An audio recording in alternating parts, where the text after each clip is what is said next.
Diyan ba yun? Sige, Mami Bilbil. Ako mag-vlog sa'yo.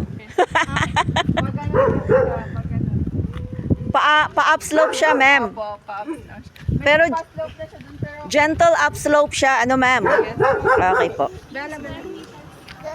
210 po. Dati na 210. 210. Opo. Ma'am, yung frontage ay ilan? Ilang square meter ang frontage? Halos 10 meters. 10 meters? So, 10 meters by 10 kaya? Or ang dimension? Nasa ano, nasa lot plan naman yun. Oo, nasa may drawing siya. Ayan. Ito, Ma'am Ana, may pagkuhan. May apat na yung ano, more on. Asan yung magiging clubhouse, ma'am? Ay, ito ang clubhouse. Part na po yun, tas hanggang doon. Dito din yung daycare center. Dito sa loob. Ah, okay. Saan pa ba ito yung nasa taas?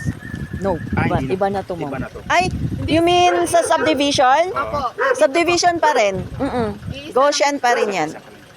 Goshen Kaya yung Summerfields magiging pa din. sila, bababa sila dito. Opo. Ay, nag-charge mo yun. Naiwan ko yung phone. Wala kang kapitbahay dito sa harap. Kasi lang. Magiging play area.